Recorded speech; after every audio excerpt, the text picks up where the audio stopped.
Bonjour à toutes et à tous et bienvenue à cette séance dans le cadre du Festival du film et Forum international sur les droits humains. Au nom de toute l'équipe, je vous souhaite la plus chaleureuse des bienvenues.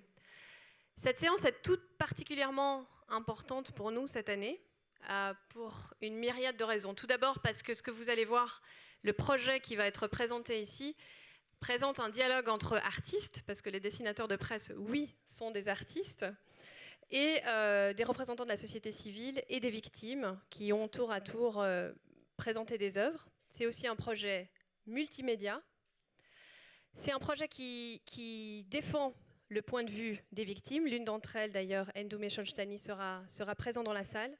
C'est aussi un projet autour de la peine de mort. On pense très fortement au festival que des valeurs universelles telles que la peine de mort doivent constamment être rappelées, répétées et débattues pour rester vivantes. On pense souvent que cette peine de mort est quelque chose d'acquis en Suisse et ce n'est absolument pas le cas, on a vu à de nombreuses reprises. Cet événement est aussi important parce qu'il est le fruit d'une collaboration entre de nombreux partenaires, des partenaires de la société civile, à commencer par la fondation ou le projet Plume Croisée et Globe Cartoon de Patrick Chapat et de nombreux dessinateurs de presse. C'est un projet qui est aussi porté par une journaliste, Anne-Frédérique Wiedmann, journaliste de la RTS. C'est un projet qui est coprésenté par des représentants des États, l'Union européenne et le département fédéral des affaires étrangères. La ville de Genève présente également le projet, c'est-à-dire les communes. Le rôle des communes est de plus en plus important politiquement également. C'est un projet qui est porté également par 2 lieux culturels de la région, la Bibliothèque de la Cité qui a fait un travail formidable, ainsi que la Maison du dessin de presse de Morges qui a porté ce projet depuis de nombreux mois. Enfin, un projet, une soirée co-présentée par une organisation non gouvernementale passionnante avec laquelle on travaille depuis de nombreuses années, Amnesty International. Une soirée où seront également présents des personnalités internationales, notamment Ruth Dreyfus, qui est marraine du festival. Et on pense vraiment fortement que c'est cette conjonction de différents acteurs, si on s'y met tous ensemble, si on s'associe tous ensemble pour défendre ces valeurs universelles, elles seront portées de plus en plus fort. Donc, 2 introductions pour commencer. J'appelle sur scène Madame Christina Kokinakis, Head of the Human Rights Section de l'Union européenne, qui soutient le festival.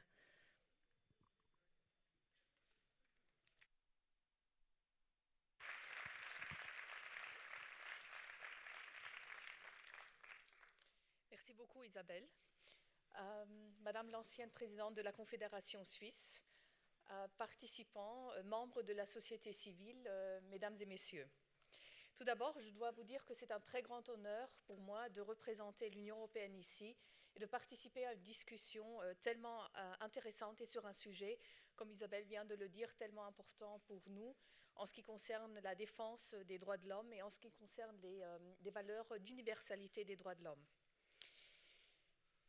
C'est un grand honneur aussi parce qu'on se retrouve aujourd'hui avec une des personnalités qui a tant défendu les valeurs des droits de l'homme, comme Madame Ruth Dreyfus, durant des décennies de sa vie professionnelle. Je dois vous dire aussi que je tiens à remercier le Festival du film et le Forum international des droits humains pour cette coopération que nous avons avec la délégation de l'Union européenne ici à Genève. Et je me réjouis qu'on a pu mettre ça sur place, cet événement d'aujourd'hui. Mesdames et messieurs, l'Union européenne tient extrêmement à la lutte contre la peine de mort. C'est une de nos thèmes centraux en ce qui concerne la politique extérieure de l'Union européenne dans le domaine des droits de l'homme. Et la haute représentante pour la politique extérieure, que beaucoup d'entre vous peut-être ont déjà entendu, Madame Federica Mogherini, tient personnellement aussi à la lutte contre la peine de mort. L'Union européenne est en fait le seul acteur international à poursuivre activement l'abolition de la peine de mort en tant qu'objectif politique principal sur l'échelle globale. Et nous avons donné durant ces dernières années plus que 20 millions d'euros pour 25 projets différents qui s'occupent de la lutte contre la peine de mort. Nous sommes également le seul organe régional à avoir adopté des mesures restrictives sur l'export des biens utilisés pour la peine de mort, mais aussi pour la torture. La sensibilisation sur la question de la peine de mort fait aussi une des grandes parties de nos activités de chaque jour. Comme vous savez peut-être, nous avons des dialogues interactifs avec des pays tiers, avec plus que 80 pays, dont nous mentionnons très souvent la peine de mort comme l'un des sujets principaux de l'Union européenne. Nous commémorons aussi chaque année la journée internationale contre la peine de mort, qui se tient toujours le 10 octobre, avec des événements différents ici à Genève et avec des personnalités très diverses. Là, évidemment, où la peine de mort existe encore, l'Union européenne appelle à la restriction progressive de son usage, tout en insistant qu'elle soit appliquée en accord avec les standards internationaux minimums. Nous avons toujours payé une attention particulière à la violation de ces standards, accentuant l'inadmissibilité de l'utilisation de la peine de mort pour les mineurs, pour les malades mentaux, ou aussi pour les crimes qui n'appartiennent pas aux plus sérieux, tels que par exemple les délits de drogue.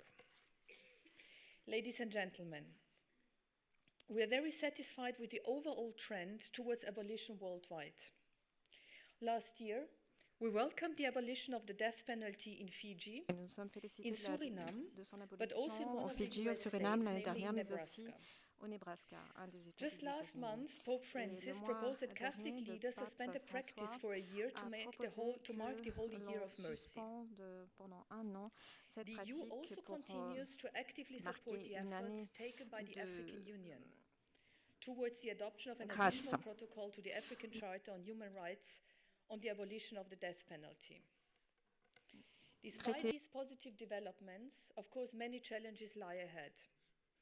That is why it is important to remain vigilant and not to put down our guards and to constantly engage in dialogue with the so-called other camp. The retentionist states, or those who, despite the de facto moratorium, refuse for one reason or the other to do the extra mile and to abolish the death penalty once and all.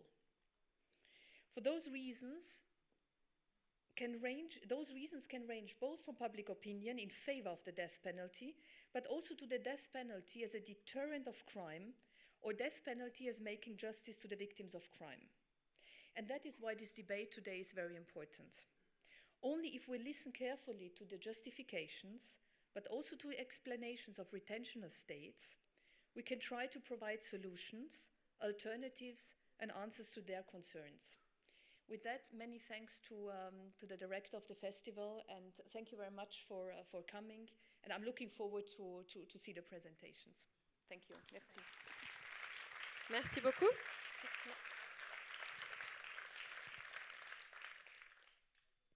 Deuxième donc présentateur, co-présentateur de la soirée, le département fédéral des affaires étrangères qui soutient aussi le festival depuis la toute première édition. J'appelle sur scène Jonas Pasquier, chef adjoint de la section politique des droits de l'homme.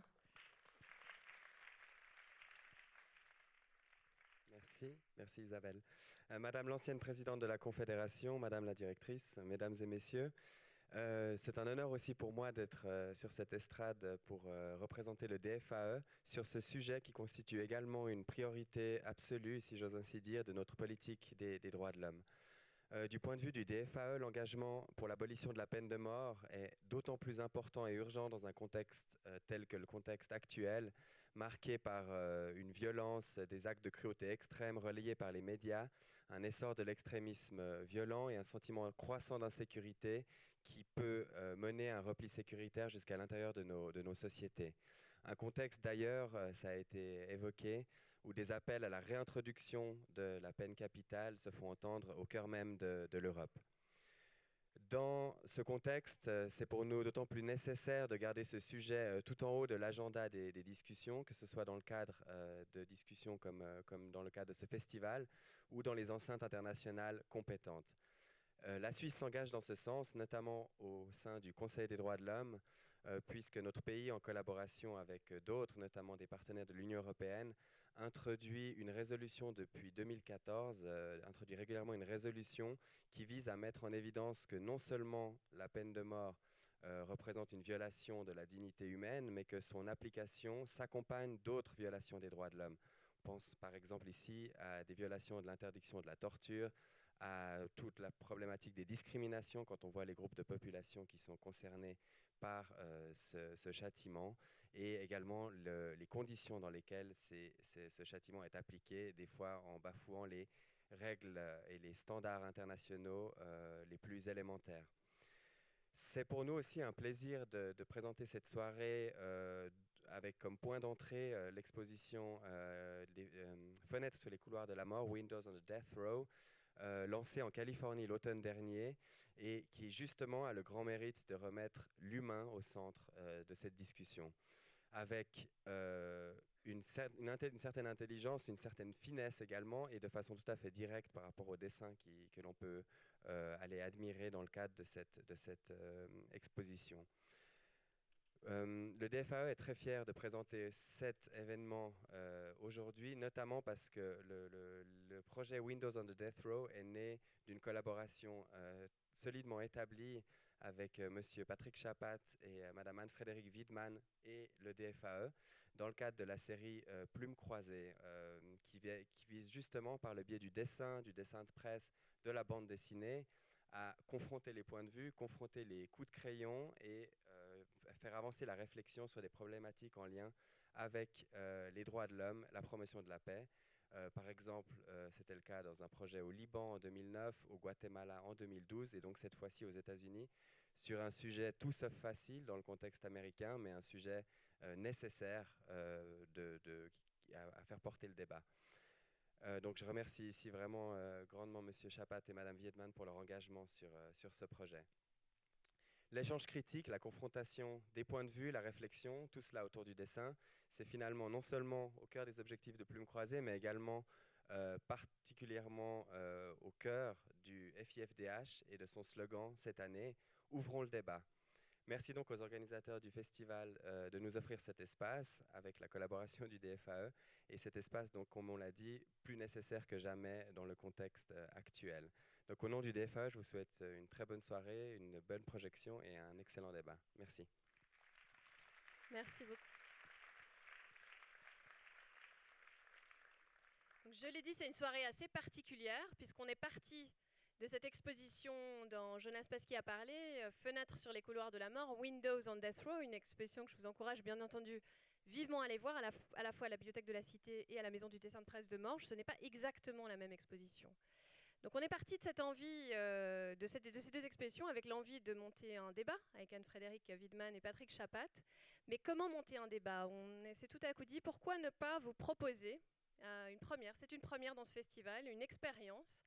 Un carnet de route, un carnet de bord, un carnet d'esquisse, une présentation multimédia qui a été préparée avec énormément de cœur par Anne-Frédérique et Patrick, et je vous remercie de tenter cette expérience. Ça sera suivi, on aura plusieurs petites surprises également, un message vidéo d'un autre parrain du festival, Robert Badinter, qui aurait beaucoup aimé être là mais qui n'a pas pu être présent. Merci beaucoup Ruth de l'avoir également invité. Suivi d'une discussion qui sera modérée par Manon Chic, directrice d'Amnesty International Suisse, en présence de Ndoumé Olatouchani. Mais je laisse maintenant la parole et la scène aux deux stars de la soirée, Frédéric Wiedmann et Patrick Chapat. Bonsoir.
le seul des trois à écoper de la peine de mort.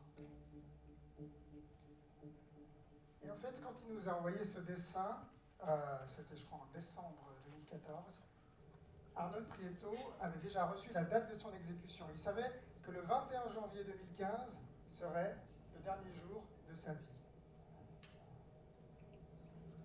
J'ai donc appelé Prieto dans cet hôtel de Davos. Il voulait en fait parler d'art, il voulait parler de dessin, il voulait parler de technique. Il m'a expliqué quelle technique il avait utilisée. Il m'a dit qu'il avait appris à peindre en prison. Il m'a dit aussi que c'est l'art en fait qui l'a aidé à ne pas devenir fou. Et que finalement ses dessins seraient la seule chose qui resterait quand lui ne serait plus là. Le numéro que vous voyez là, le numéro 516, c'était à ce moment-là le nombre des exécutions au Texas. Aujourd'hui, il y en a eu 18 de plus. Ce dessin est le dernier dessin réalisé par Arnold Prieto. En fait, notre conversation a duré quelques minutes, souvent interrompue par les gardiens, qui lui disaient qu'il n'a pas le droit de donner une interview. Je lui disais, c'est pas une interview, on est en train de parler d'art. Et puis à un moment donné, il m'a dit, maintenant je dois y aller. La dernière chose qu'il ait dite, avant de raccrocher, c'est passer une bonne journée. 3 heures plus tard, l'injection létale a commencé. Il a eu droit à ses dernières paroles. Il a dit, il n'y a pas de fin, il n'y a que des commencements. Et puis après, il a ajouté, on a entendu ajouter quand l'injection commençait, waouh, je sens l'odeur. Et maintenant, nous allons passer des vidéos, donc on aimerait que vous descendiez les lumières, s'il vous plaît. Cette femme a assisté à l'exécution d'Arnold Prieto. Elle s'appelle Gina Milito. Elle est devenue une opposante à la peine de mort après avoir été elle-même la victime d'un crime violent. Lorsqu'elle avait 20 ans, elle a été agressée et laissée pour morte dans une arrière-cour. Mais aujourd'hui, Tina a une conviction. Elle dit « Je sais qu'exécuter un être humain ne contribue ni à la paix de l'âme, ni à la justice. » Elle sait aussi que l'exécution d'Arnold a commencé bien avant cette journée de janvier 2015. Elle a commencé 8 mois avant, quand on lui a notifié quel serait le jour de sa mort. His death warrant was signed on May 12th, so that's when his execution started. You know, they stick a needle in your arm at the end, and the actual death part of it takes 2 or 3 minutes, but the execution starts the day the warrant's signed. So my feeling was that that's the worst part. I mean, the waiting and the hoping and the saying goodbye to everybody, that's the hardest part, you know? I mean, I feel like it's torture. I feel like if people knew what people went through, it's torture. It's horrible. The last visits, a mother saying goodbye to her child, the sounds of his mother crying after their last phone call at the hospitality house are sounds I never want to hear again. I never want to hear a mother crying like that again. If anybody heard that, I just don't see how you could say that that was justice, especially if there's a shadow of a doubt, you know. Windows on Death Row, fenêtre sur les couloirs de la mort. C'est une exposition qui croise les regards de l'intérieur et de l'extérieur des prisons. Parce que les images parlent parfois mieux que des mots. Nous avons réuni d'un côté les dessins de presse des plus grands dessinateurs de presse américains et de l'autre les œuvres de détenus. Aux condamnés à mort, nous avons demandé de dessiner leur vie quotidienne, d'être les témoins de leur réalité. Pour rendre cela possible, nous avons visité des prisons de haute sécurité, notamment la prison de Saint-Quentin, où est enfermé Armando Macias, qui a choisi de nous offrir ce tableau. C'est sa cellule, une cellule comme celle des 3000 autres condamnés à mort aux États-Unis, une couche de béton, un toilette, lavabo, et lui, une télévision. Nous avons aussi établi des contacts avec une trentaine de détenus par téléphone et par écrit, et finalement, nous avons pu animer un atelier de dessin dans une prison de haute sécurité de Nashville, Tennessee. Alors voilà, on vous invite ce soir, en fait, comme on l'a dit, non pas un film, mais à faire un petit bout de ce voyage avec nous, à travers un système carcéral sans pitié, à travers des images tirées de l'exposition, à travers des dessins de presse, à travers des extraits vidéo, et à travers des extraits inédits d'un reportage BD, que vous pourrez peut-être découvrir bientôt. On vous propose en fait d'ouvrir une fenêtre sur ce que sont les oubliettes de l'Amérique d'aujourd'hui, c'est-à-dire les couloirs de la mort. Lorsque nous arrivons à Los Angeles, à l'été 2014, les débats sur la peine de mort bat son plein. Il faut dire que depuis 2011, l'Europe boycotte l'envoi de produits létaux aux États-Unis. Les États ont de plus en plus de mal à mettre leurs condamnés à mort et ils tentent des mélanges nouveaux, des cocktails de la mort qui font scandale. Par exemple, comme l'a représenté mon confrère Dave Granwood, je ne sais pas si vous voyez, ils sont en train d'essayer un nouveau cocktail avec de l'antigel, de l'insecticide, du produit contre les cafards. C'est pas si facile de tuer, en fait. Plusieurs exécutions à cause de ça tournent mal aux États-Unis. Mon autre confrère Mike Lukovich du Atlanta Journal-Constitution le représente comme ça. Mesdames et messieurs, comme les condamnés se sont mis à râler longtemps, au lieu de mourir tout de suite, nous avons installé un snack bar. Certains États américains, du coup, envisagent le rétablissement de la chaise électrique. On parle aussi du peloton d'exécution et même de réintroduire ou d'inventer de nouvelles chambres à gaz. C'est dans ce contexte qu'en décembre 2014, on reçoit l'appel de 2 professeurs d'art de Nashville, Tennessee. Ils nous racontent qu'ils animent des ateliers de dessin dans une prison de haute sécurité et ils nous disent « 10 détenus aimeraient participer à votre projet. Venez !» Nous avons donc rendez-vous avec 10 condamnés à mort, 10 criminels qui nous attendent de l'autre côté des murs. Nous cherchons leur visage sur Internet, mais nous décidons de ne pas nous informer sur les crimes qu'ils ont commis avant de les rencontrer. Et nous prenons cette route qui mène à Riverbend Maximum Security Prison, une prison qui a la réputation d'être moins dure que d'autres. Lorsqu'ils arrivent ici, les détenus sont d'abord placés dans une unité à l'isolement strict, enchaînés, quasiment sans visite. Ça dure 18 mois. S'ils se comportent bien, ils peuvent espérer atteindre une unité un peu plus souple.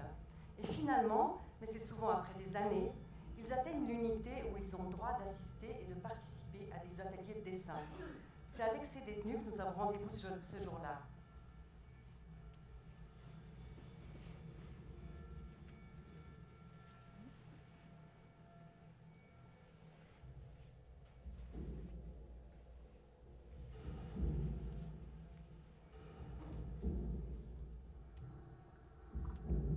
Nous passons la fouille, les couloirs de barbelés, il faut imaginer, c'est complètement cinématographique comme décor.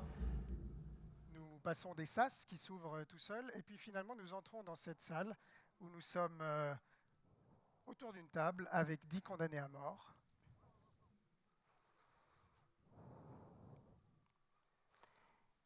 Et immédiatement, c'est cet homme-là qui vient vers nous. Gary Cohn, 68 ans, dont 33 dans les couloirs de la mort. Il nous dit tout de suite « Je suis coupable, j'ai tué un homme, je venais de rentrer du Vietnam, j'étais toxico et je savais me servir d'une arme. » Cohn aime surtout les livres, mais il a quand même accepté de faire un dessin pour nous, le voici, et il l'a intitulé « Comment perdre une année en 4 étapes facile ». Oui, Gary Cohn a perdu une année de sa vie dans les couloirs de la mort. Première case, un gardien vient fouiller sa cellule. Il trouve un reste de jus de pomme fermenté et l'accuse de fabriquer du Juleps, l'alcool maison des prisons. Gary Cohn est déféré devant la commission de discipline et il est condamné à 1 an d'isolement strict.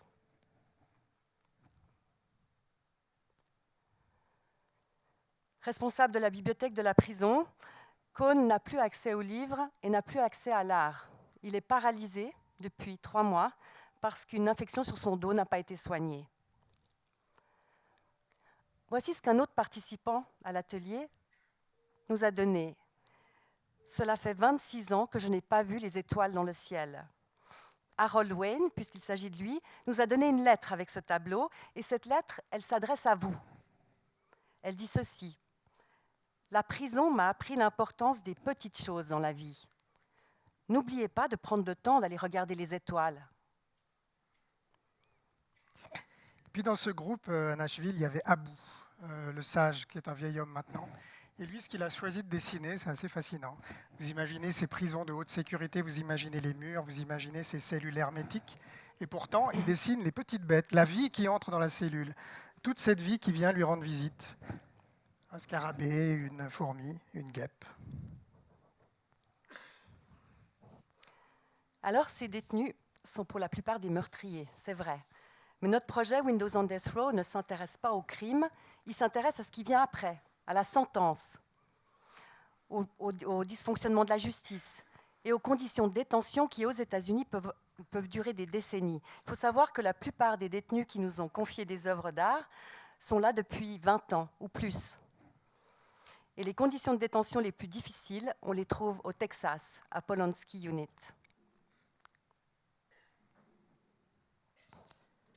Alors, voici le pénitencier de Polonsky à Livingstone, au Texas. C'est dans cette prison de haute sécurité que le Texas enferme ses condamnés à mort. Et on reconnaît le bloc des condamnés à mort à un petit détail. Regardez, là à gauche, c'est le bloc cellulaire normal avec ses doubles fenêtres. Et puis ça, c'est le bloc des condamnés à mort avec juste une petite meurtrière. Il semble qu'au début, la prison de Polonsky voulait construire des cellules sans fenêtres du tout. Mais il y a eu une pétition et ils ont quand même dû mettre une petite meurtrière. C'est là que nous avons rencontré Abel Ochoa. Il a 43 ans, il est enfermé à l'isolement depuis 13 ans.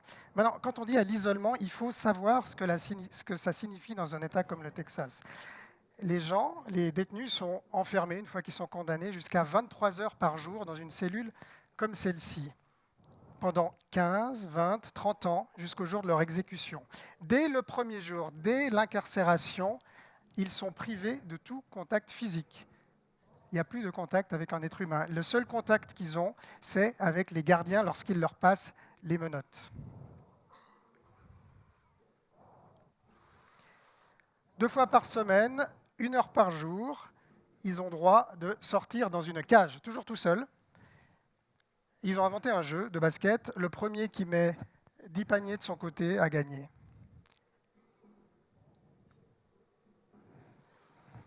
Dans cette prison de Polonsky, le petit déjeuner est servi à 2h30 du matin. Allez comprendre pourquoi. Le repas de midi est servi à 9h du matin et le repas du soir à 5h.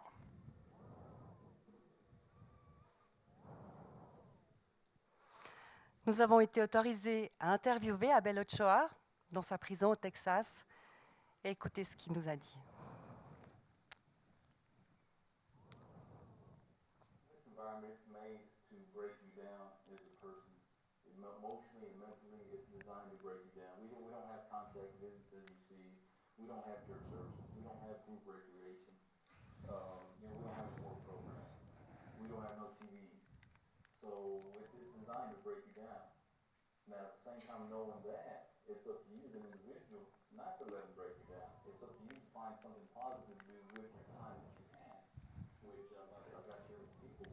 We have more time than you all do have out in the world. We have more time to read books, we can get educated here. We get our GED, we can do Bible studies here. Some people write books, some people, do artwork, and just that you have to find something positive with your time. And that's something that advice was given to me when I got here, and guys knew that this was my first time being locked up. They said, you better find something positive to do with your time, if not you're going to lose your mind. And that's true.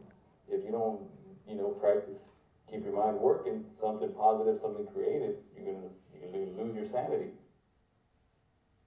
Alors, les occupations d'Abel Ochoa, 23 heures sur 24, il faut s'occuper, lire la Bible, écouter les sermons à la radio, la musique religieuse, la musique country. La musique religieuse et la musique country, ça, c'est vraiment de la torture. Tu as raison, Varojan, c'est de mauvais goût. Varojan Chetarian, c'est le jeune homme qui nous met des sons sur les images. Qu'on applaudit. En août 2002, en pleine crise de manque, Abel Ochoa a tué sa femme, sa fillette de 7 ans, sa fillette de 9 mois, sa belle-sœur et son beau-père. Aujourd'hui, il nous donne un message, il nous l'a dit très clairement, il a dit « Dites à tous les jeunes, ne vous droguez pas, la drogue, ça rend fou ». Le jour de son exécution, Abel Ochoa sera déplacé. Mais d'abord, il aura droit aux dernières visites. Toujours à travers la vitre, rappelez-vous, pas de contact physique, c'est la règle au Texas. Et puis ensuite, on va l'embarquer dans un minivan blanc qu'on a vu. Et puis, il va parcourir une route qui le conduira de Polonsky de Livingston au Texas à la prison de Huntsville. C'est une route de 50 minutes qui parcourt un paysage de verdure. Il y a même un lac doré qui traverse à un moment donné. Huntsville, où se rend le minivan, c'est la capitale mondiale de la peine de l'exécution. C'est là que le Texas exécute ses détenus, et le Texas est de loin l'État le plus zélé. Il exécute 2 fois plus que le numéro 2 et le numéro 3 de la liste, l'Oklahoma et la Virginie. 80% des exécutions aux États-Unis ont lieu dans les États du Sud. Et ça, c'est ce qu'on appelle la Walls Unit de Huntsville. Ce bâtiment, avec ses aires d'usine, est la fabrique à exécuter du Texas. C'est ici, au bout, à gauche, au bout de cette aile, que se trouve la chambre d'exécution.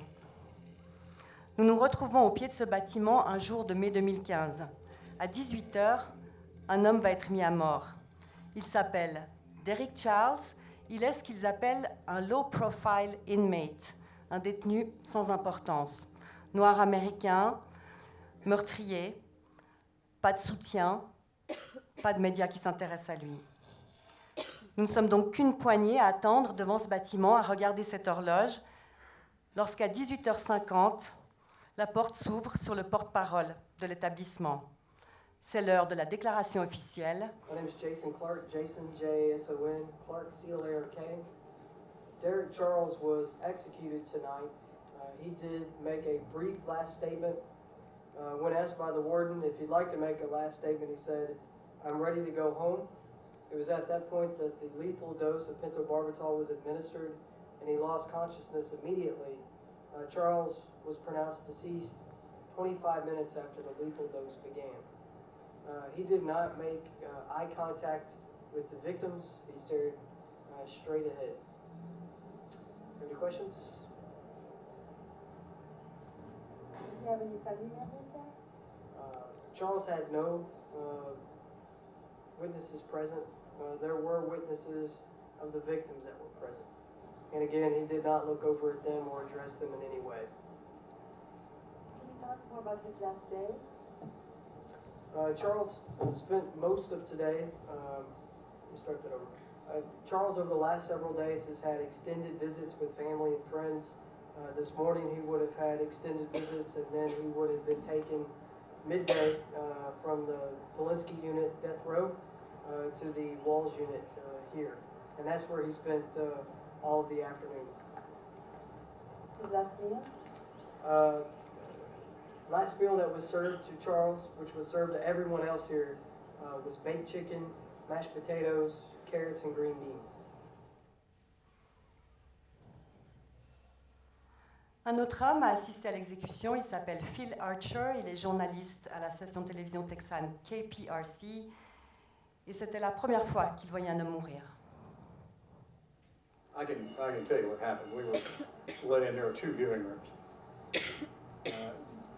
The witnesses for the victims from their family were in the viewing room across from us. We couldn't actually see them.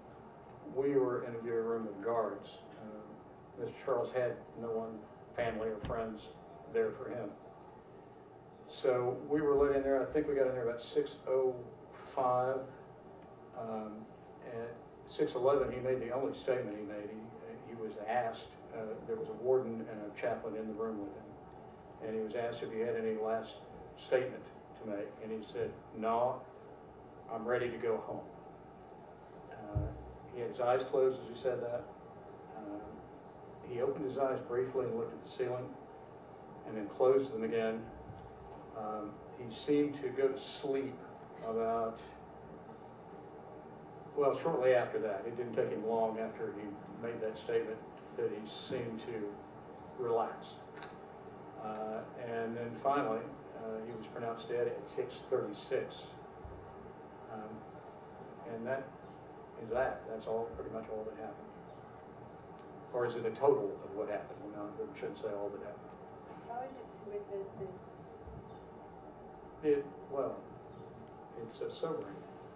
It's not something I think anyone would choose to do.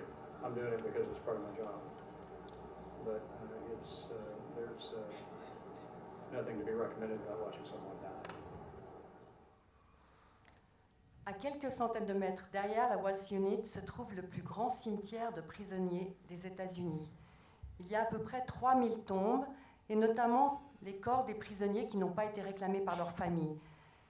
C'est les prisonniers encore vivants qui creusent leurs tombes. On a aussi rencontré, écoutez cette histoire, on a rencontré un homme qui a vu la mort dans les yeux. C'était au pénitencier de Saint-Quentin, au-dessus de San Francisco. C'est un dimanche, pas mal les mouettes, Jeanne. C'est un dimanche matin, 10h30. Les familles de détenus patientent dans la longue salle d'attente. Et puis dans la loge des gardiens, on nous demande de vider nos poches. Les règles sont assez strictes, elles diffèrent d'une prison à l'autre. On n'a pas le droit d'avoir aucun objet, on n'a pas, bien sûr pas le droit à des téléphones portables. On a juste le droit de prendre un peu d'argent, nous a-t-on dit, pour payer un snack aux détenus que nous allons rencontrer. Le gardien me dit, mais qu'est-ce que vous avez là? Un billet de $50. Il me dit, non, non, seules les pièces sont autorisées. Oups. Donc, il me dit, c'est pas grave, il y a un changeur de monnaie. Alors, je ne sais pas si vous avez déjà essayé de changer $50 en pièces de 25 cents. Ça fait un peu le même bruit que quand vous gagnez le jackpot à Las Vegas, sauf qu'à Las Vegas, vous n'avez pas l'air complètement stupide.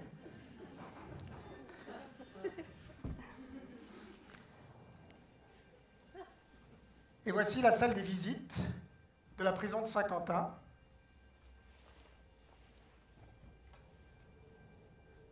On cherche des yeux le parloir, là c'est parloir avec des vitres et des téléphones où nous attend certainement notre rendez-vous. Et puis il y a une voix derrière nous qui nous dit « Mais est-ce que c'est moi que vous cherchez ?» En fait, il se trouve dans une cage. Et puis, on lui passe les menottes. On nous fait entrer dans la cage. Et on enlève ses menottes. En fait, c'est ce qu'on appelle une contact visit. Donc vous voyez que c'est très différent des protocoles au Texas. On a 2 heures à passer avec le détenu pour une interview. Et il nous dit ceci. En février 2004, l'État de Californie a essayé de me tuer. Il nous raconte que le 17 décembre 2003, il avait reçu la date de son exécution. Et dès ce jour, on l'a placé en Death Watch. C'est-à-dire que c'est une cellule dans laquelle il est placé avec un monitoring vidéo 24 heures sur 24.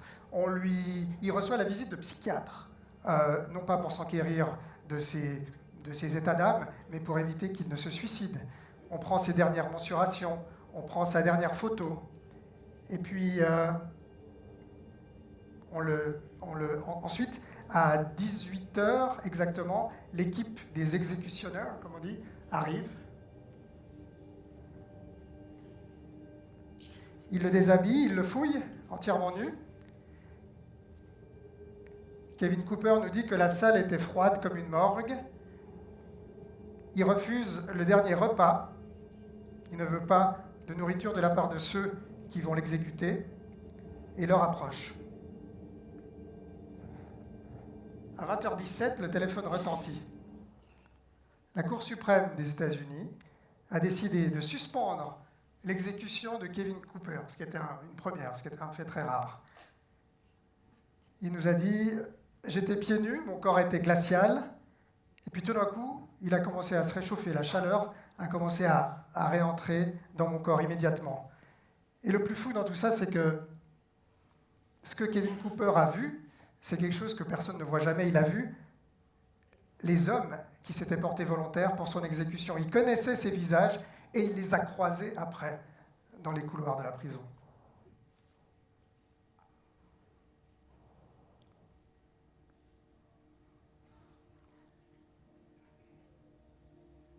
Kevin Cooper est un artiste magnifique. C'est lui qui a peint cette peinture qui s'appelle Free Me, Libérez-moi. Cette peinture, il l'a peinte pour son avocat et il nous l'a confiée. Un autre de ses tableaux s'appelle C'est une affaire de génération. Lorsqu'on lui a rendu visite dans son pénitencier, Kevin nous a expliqué que dans les couloirs, il y avait un père, son fils et son petit-fils qui étaient tous emprisonnés en même temps. Et il nous a dit, voyez le jeune garçon là, il est en train de se demander, c'est ça qui m'attend moi aussi? Au tout début de cette aventure, on nous avait avertis, vous allez rencontrer des Noirs, des Latinos, même des Blancs dans les couloirs de la mort, mais vous n'y rencontrerez aucun riche. C'était vrai. Aux États-Unis, ceux qui ont des moyens financiers et qui peuvent s'offrir un bon avocat ne finissent pas dans les couloirs de la mort. Les Noirs américains représentent 13% de la population américaine, mais 43% des condamnés à mort. Il n'y a donc pas que l'épaisseur du porte-monnaie qui compte, il y a aussi la race, bien sûr. Ça, c'est la manière de le dire de mon confrère Nick Anderson, qui est dessinateur du Houston Chronicle au Texas. Levez la main si vous pensez que le facteur racial a joué un rôle dans votre condamnation à mort.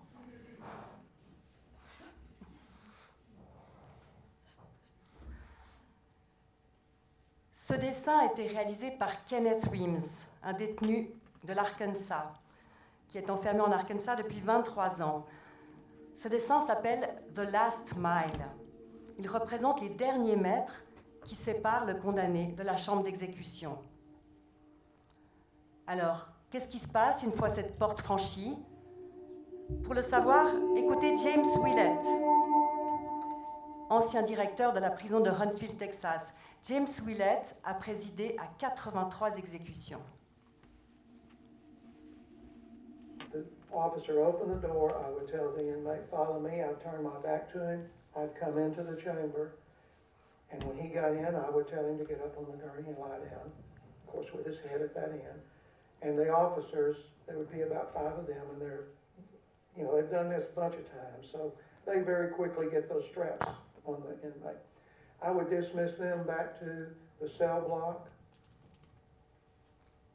and then I would walk over to that door and open it, and there would be 2 medical people in there. They would come out and start an IV in each arm. One of them is live and the other one is for backup. Then they would go back in the room. That leaves the chaplain and I in there with the inmate. The staff would bring the 2 groups of witnesses. The inmates' witnesses would be with one staff member. Get them in, then you bring in the victim's witnesses and put them in the other room. Once that was done, I would tell the inmate he could make his last statement. Most of them made a last statement. Most of them were short. Once they were through, I would give a signal to the executioner that he could start doing what he had to do. In about 30 seconds, that inmate would take his last breath. In maybe a minute and a half, 2 minutes from then, the executioner would give me a signal telling me that he had all the fluids in the body. Just as a precautionary, I would wait 3 more minutes, and then I would open the door to the cell block again. And there was a doctor waiting in there. He would come out and do all those things that doctors do to pronounce someone dead. A flashlight in the eye, checking for a pulse, stethoscope to the heart, that kind of thing. And then he would give a time of death, and he'd go back into the cell block. At that point, the staff takes the witnesses out 1 group at a time, and when they're out, the Huntsville Funeral Home would come and take the body to the funeral home. So you were the one giving the signal for the execution to start? Yes. Did you feel guilty? Did you feel like you were killing someone? I never felt guilty about it. It's a hard process, it was for me to watch, but I always figured myself as being, if you will, a cog in a wheel. I mean, there's a lot of things happen before this guy winds up here on this gurney. In fact, I've thought before how hard it would be to be someone who was on the jury for this person, who had said, we find this guy guilty and I'm voting for his death. How hard it must be for them on that night, Un simple rouage. Est-ce que vous vous souvenez du dessin de Last Mile, donc ces derniers mètres? Je vais maintenant vous raconter l'histoire de Kenneth Reams, une histoire incroyable, donc qui est l'auteur de cette peinture. Kenneth a grandi dans ces rues, Pine Bluff, Arkansas. Personne ne connaît cette ville, mais c'est la deuxième ville la plus dangereuse des États-Unis. Kenneth vient d'avoir 18 ans lorsqu'il emprunte cette route avec son ami Al Ford. Al Ford a besoin de $40 pour louer un costume pour la cérémonie de fin de high school. Les deux adolescents décident d'aller braquer un bancomat, le bancomat que vous voyez là. Al Ford panique. Ils tirent sur leur victime. Un revolver, un coup de feu. Mais une fois qu'ils sont attrapés, le procureur propose aux deux jeunes le même marché. Plaidez coupable et vous aurez la prison à perpétuité. Mais si vous maintenez votre innocence, je demanderai la mort. Al Ford, bien sûr, il accepte le deal. Il a tiré, il a tué. Il préfère passer sa vie en prison que mourir. Mais Kenneth, et c'est ce qu'il nous explique aujourd'hui, il dit « Mais j'avais 18 ans, j'avais tué personne. Comment vous voulez que je plaide coupable ?» J'ai pensé que le jury allait comprendre ma situation. C'était il y a 23 ans et Kenneth a été condamné à mort. Il a aujourd'hui 42 ans. Et il a décidé, parce qu'il n'a pas d'autre choix, de faire quelque chose de sa vie en prison. Il dit « Je ne peux pas ouvrir la porte de ma cellule, mais je peux essayer d'informer les Américains sur ce qui se passe à l'intérieur. » Et donc, à travers l'art, les tableaux, même une pièce de théâtre, il a un projet fou, éduquer les Américains. Il veut même construire un musée sur l'histoire de la peine de mort. Il pense que c'est la seule manière pour les Américains de savoir exactement ce qui s'y passe. Alors, comme Kenneth est un être qui a beaucoup d'énergie et qu'il est américain, quand il a su qu'on venait ici ce soir, il m'a dit « Tu feras imprimer des business cards avec le nom de mon association, son association Who Decides. Je les ai fait imprimer et si ça vous intéresse, je serais ravie de vous en donner. » Sisterhood, solidarité féminine. C'est le titre de ce tableau de Ndoumé Olatoушani, un ex-condamné à mort. Ndoumé a rêvé de ces visages et de cette chaleur humaine. Quand on l'a rencontré la première fois, il nous a dit « Pas un seul jour, je n'ai été leur prisonnier ». Il dit que grâce à l'art, son esprit est resté libre et que l'art, c'est ce qui l'a sauvé. Il peignait dans ce tableau et dans d'autres, parce qu'il n'avait pas accès à Internet ni à des photos, il peignait des visages imaginaires, les gens qu'il aurait aimé rencontrer, le monde où il se sentait bien. C'est comme cela qu'il a été en mesure de rester un homme debout. Un homme debout malgré l'incroyable injustice, parce que ce que Ndoumé a vécu est indicible. Il a passé 28 ans en prison, dont 20 dans les couloirs de la mort, pour un crime qu'il n'avait pas commis. Il a été accusé d'un crime, d'un meurtre à Memphis, une ville où il n'avait jamais mis les pieds. Un jury entièrement blanc l'a condamné à mort en 2 heures de délibération, si on peut appeler ça de la délibération, bien sûr. Et si des personnes ne lui étaient pas venues en aide, s'il n'avait pas eu la chance finalement d'être au Tennessee et pas au Texas, où on exécute beaucoup plus, c'est sûr que Ndoumé ne serait pas aujourd'hui un homme vivant. C'est donc un miracle que Ndoumé Olatoушani soit avec nous ce soir. Il a été libéré en 2012 et il vient d'effectuer son premier voyage en Europe. S'il vous plaît, accueillez Ndoumé Olatoушani.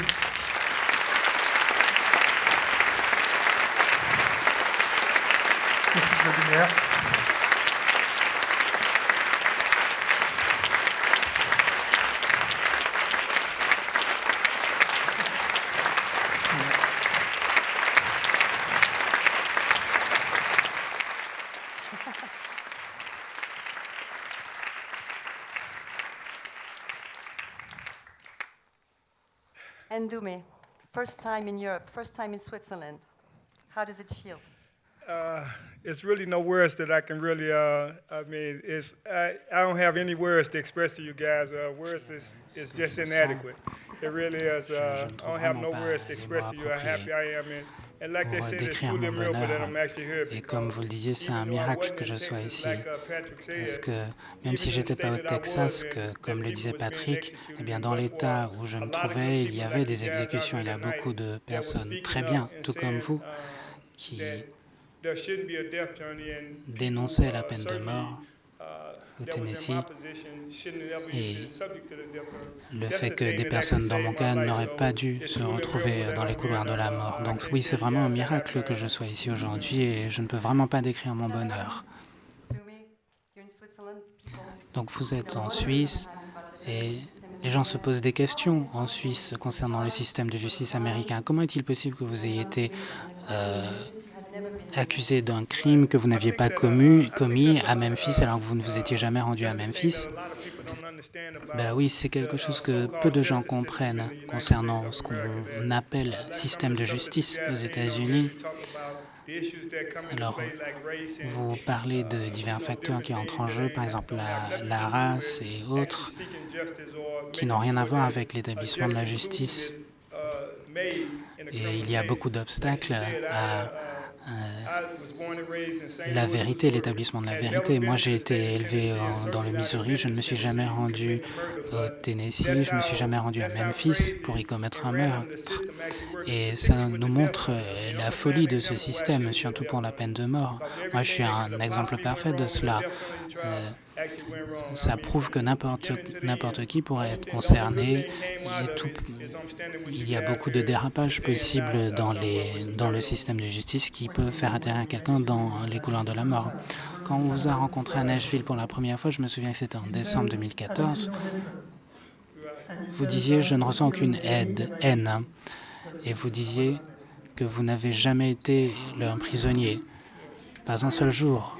Comment avez-vous fait pour rester dans cet état d'esprit? On vous a mis en prison. Comment avez-vous réussi non seulement à rester sain d'esprit, mais également garder le moral?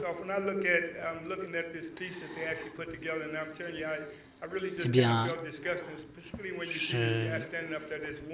j'ai suivi ce que vous nous expliquiez, la vidéo que vous avez diffusée, et puis j'ai vu ce gardien qui expliquait que c'est juste un rouage dans le système. Et je crois que c'est l'exemple parfait de ce qu'on trouve aux États-Unis. Les gens qui participent à ce système, ils croient qu'ils peuvent faire une abstraction complète de leurs propres actes. Ils pensent pouvoir s'en détacher, s'en dissocier.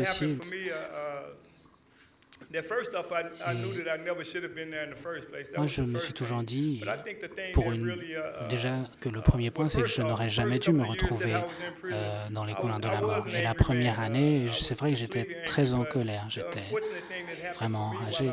Mais 2 ans plus tard, eh bien, ma mère est morte dans un accident de voiture. Alors j'étais déjà assez déprimé, mais ça m'a vraiment mis sur le carreau. Et quand j'ai reçu cet appel téléphonique et qu'on m'a annoncé que ma mère était morte, eh bien, franchement, j'étais vraiment sur le tapis. Et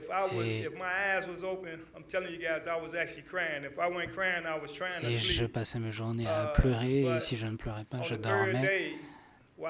Et quelques jours plus tard, eh bien, ma mère est apparue à moi et elle m'a dit « lève-toi ».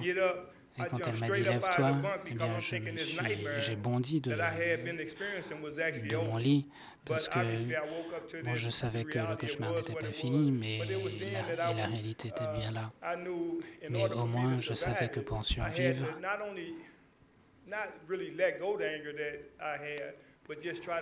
il fallait vraiment que je trouve un moyen d'utiliser l'énergie qui me restait pour faire tout mon possible pour ne pas être exécuté en raison d'un crime que je n'avais pas commis. Et quand on regarde mes œuvres d'art, eh bien, bon, on a pu voir les œuvres d'autres également. Et une des choses qui m'ont aidé, c'est que j'utilisais beaucoup de couleurs dans mes dessins. Parce que quand vous êtes bloqué en prison,